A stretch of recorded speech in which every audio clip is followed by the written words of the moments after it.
ఏం సాధించలేవన్న అన్నయ్య మాటలకి పంతం పట్టుదల కసితో డబ్బు స్థాయి అన్నీ సంపాదించాను. ఆ టైంలో మళ్ళీ నాకు ప్రేమను పరిచయం చేసింది భైరవి. మీరిద్దరూ ప్రేమించుకున్న సంగతి భైరవి మాకు చెప్పింది. చూడు బాబు, ప్రేమించుకోవడానికి మీరిద్దరు చాలు, కానీ పెళ్లి జరగాలంటే 2 కుటుంబాలు కావాలి. మీ ఇల్లు ఎక్కడో చెబితే మేము పెద్దవాళ్లతో మాట్లాడతాను. ఒక ఇంట్లో ఉండవలసిన కర్మ ఆయనకి లేదు సార్. ఆయనకంటూ ఒక 5 స్టార్ హోటలే ఉంది.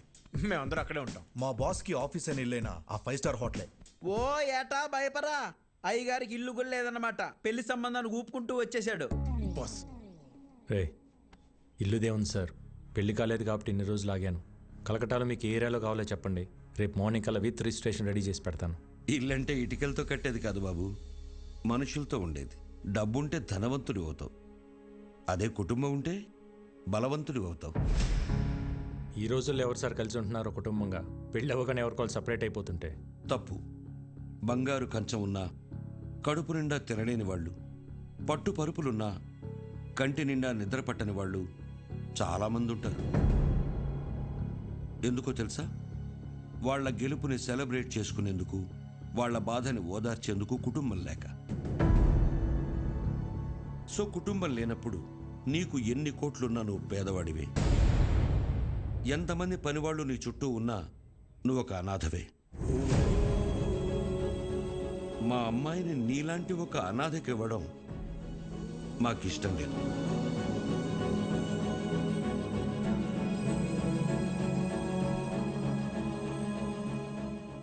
నేను అనాథని కాదు, నాకు ఫ్యామిలీ ఉంది. అవునా? ఫ్యామిలీ ఉంటే మరి ఎందుకు లేదని చెప్పావు? చిన్నప్పుడే గొడవ పడి ఇంట్లోంచి వచ్చేసాను. ఏ కుటుంబంలో గొడవలు లేవు? మేం కూడా గొడవలు పడతాం, మరుక్షణమే మళ్ళీ కలిసిపోతాం. ఆ మేము అనేదే కుటుంబం. చూడు బాబు, రక్త సంబంధం విడిపోతుంది కానీ తెగిపోదు. మా అమ్మాయి మీ ఇంటికి రావాలంటే మేం మీ కుటుంబంతో మాట్లాడాలి. శుభేచ్ఛ. 14 ఏళ్ళయింది అన్నా వదిలి వచ్చేసి.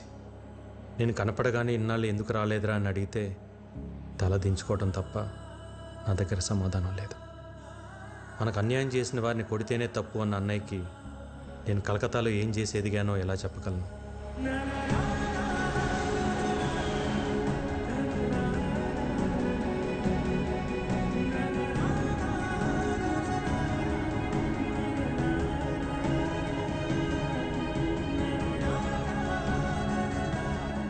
కొడుకు తప్పు చేసినా అమ్మా నాన్నలు క్షమిస్తారన్న నమ్మకంతో వెళ్తున్నా.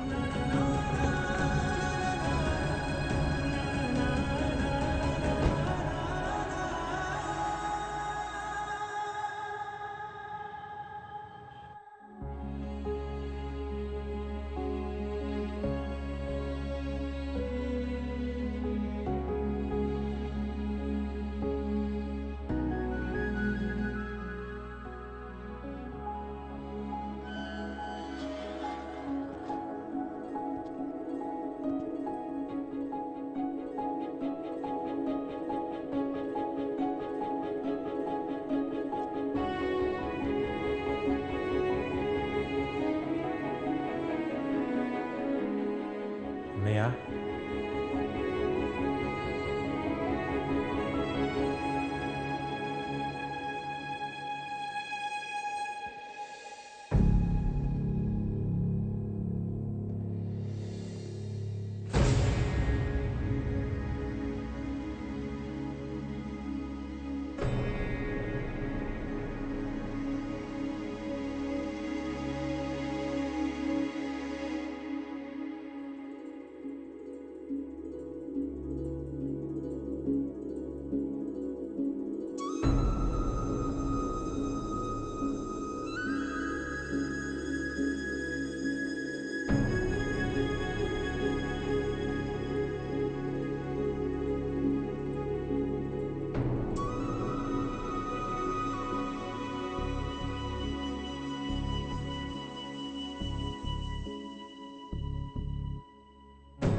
పద్నాలుగేళ్ల తర్వాత నా ప్రాణం తిరిగి వచ్చినట్టుంది.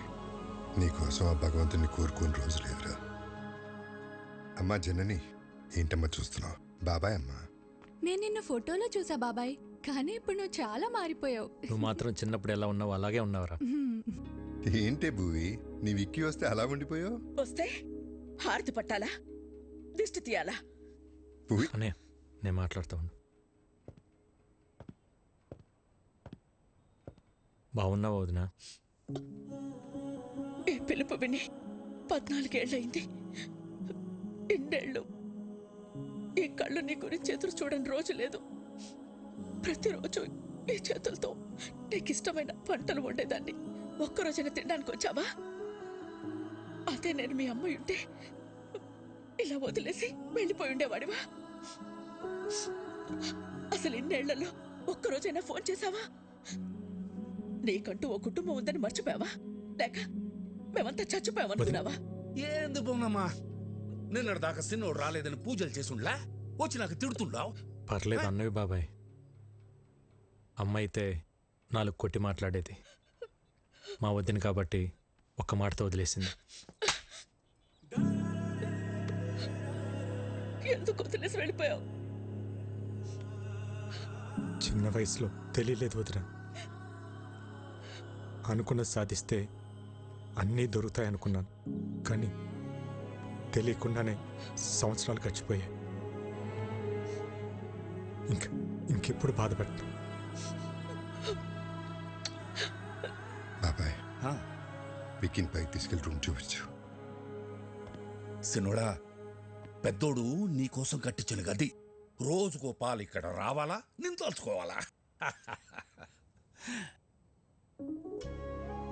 సిన్నోడా, ఇన్ని సంవత్సరాల తర్వాత పెద్దోడు మొహంలో అంత సంతోషాన్ని చూస్తున్నాను. ఆ సంతోషం అట్టానే ఉండాలా? అక్కడి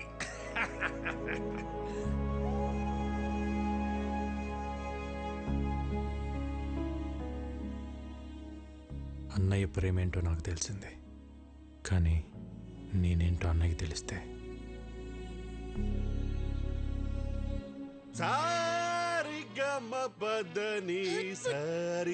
సంస్కృతం సరిదప అబ్బా మగరిస నయనం మస సృజనం గస గసరి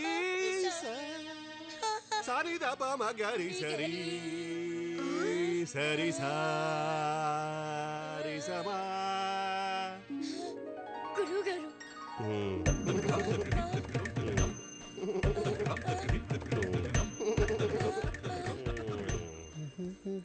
ఏంటండి పొద్దునే మొదలెట్టేశారా? నేను బండ మీద అవుతున్నాను. పొద్దున్న లేవగా నువ్వు వేసుకుంటలేదా ముద్దలు మేకప్? ఏమండి సావిత్రి గారు, మా పిల్లలు బాగా పాడుతున్నారా? పెట్టే పేలుతుంటే టపాసుల్లాగా. అప్పుడు ఏమిటా ఉచ్చారణ? పేలులు పకోడీలు కాదయ్యా. దీన్ని ఎంఎస్ సుబ్బలక్ష్మి చేస్తే, వీని ఎంజే మైకేల్ జాక్సన్ చేస్తే. ఇవన్నీ కాదు, ముందు వీళ్ళని ఫీజు అడగమంటారా? షటప్. ట్యూషన్ పెట్టుకోవడానికి వాళ్ళ ఇంట్లో మనకు చోటు ఇచ్చారా? ఇంకా ఫీజు ఏమిటి? వీళ్ళిద్దరికి ఫ్రీ అమ్మా. థ్యాంక్స్. ఎవరన్నా పోయారా? ఆ ఏడుపేంటి? నా సంగీతం ఏడుపా? ఏం మాట్లాడుతున్నారండి? సిన్నోడా, మన పిల్లలకి సంగీతం నేర్పే మాట్లారు. పేరు సావిత్రి. సావిత్రి? ఇదేం పేరు? ఏ వెంకటేష్ లక్ష్మి అని పెట్టుకోలేదా? అల్లు అర్జున్ పుష్ప అని పెట్టుకోలేదా? అది పేరు కాదండి, ఫైరు. వీడోడు మా గురువు గారు స్క్రీన్ ప్రెజెంటేషన్ కోసం చాలా పేర్లు ట్రై చేశారు. మగవాళ్ళ పేరు అచ్చిరాక, ఆడవాళ్ళ పేరు పెట్టుకున్నారు సావిత్రి అని. సూట్ అవ్వక లేకపోతే సెట్ అవ్వక? అది మా గురువు గారు పర్సనల్. అబ్బో, అర్లేదు లేరా. ఇంతకీ మీరెవరు? మన రాజారాం గారు లేరు, ఆయన తమ్ముడు గారు. పేరు ఇక్కీ బాబు. కలకత్తా నుంచి వచ్చారు. మీరు మాట్లాడుతూ ఉండండి, చూసి పంపిస్తా. బాబాయ్ 2 క్లాసులు వద్దు, 1.5 చాలు, ఎందుకంటే ఇక్కడ హాఫే. ఇంతకీ మీకు మ్యూజిక్ ఇంట్రెస్ట్ ఉందా? లేదు. ఏంటి సావిత్రి, తనకి ఇంట్రెస్ట్ లేకపోయినా తన పైన నీకు చాలా ఇంట్రెస్ట్ ఉన్నట్టుంది. లైక్ చేసావా? ఊరుకోండి. అబ్బో, ఏంటో కొంతమందిని చూస్తుంటే నాలోని నవనాడులు నాడాలు కట్టుకుని మరీ నాట్యం చేస్తుంటాయి. మా గురువు గారి కంట్లో పడితే ఎవరైనా పిసక్కవలసిందే. ఇంతకీ మీరు ఫ్లూట్ వాయిస్తారా? తబలా వాయించడం వచ్చు, వాయించాననుకో పగిలిపోద్దు. అయ్య బాబోయ్, ఇన్ని వెరైటీసా? దారుణం అక్క. ఎప్పుడైనా ఈ తమ్ముడు కోసం చేసావా? చేయవు. వికీ, నువ్వు కలకటాలో ఏం చేస్తున్నావు? అది నేను కలకటా వెళ్ళగానే ఒక బిజినెస్ మ్యాన్ దగ్గర జాయిన్ అయినా. బిజినెస్? ఏం business? Import and export company. అంటే వేసేటాలు దించేటాలు. మనుషున్నా? సామాన్లు. అర్థం కాలేదు సినోడా. ఏం లేదు బాబాయ్, బయట ఒక కంపెనీ ఎక్స్పోర్ట్ చేసి సామాన్లు ఇక్కడికి పంపిస్తుంది. వాటిని రిసీవ్ చేసుకొని జాగ్రత్తగా చూసుకోవాలి. మళ్ళీ ఇక్కడి నుంచి రిటర్న్ ప్యాక్ చేసి జాగ్రత్తగా పంపించాలి, అంతే. అక్కడేం గొడవలు పెట్టుకోవట్లేదు కదా? నాకేం గొడవలు ఉంటాయి అన్నయ్య. అయినా మన జోలికి ఎవరిని వస్తే పైకి సాయరాం, లోపల రామ్ అనుకుంటాం. అవును, ఈ పనులన్నీ చేయడానికి నీకు శాలరీ ఎంత ఇస్తారు?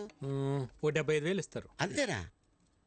ఎంత సంపాదిస్తున్నాం అనేది ఇంపార్టెంట్ కాదు, మారల్స్ ప్రిన్సిపల్స్ బతుకుతున్నావా లేదా అనేది ఇంపార్టెంట్. ఇంటర్వ్యూ చేసింది చాలు, ఫోన్ చేయండి, లేదంటే చల్లారిపోతుంది.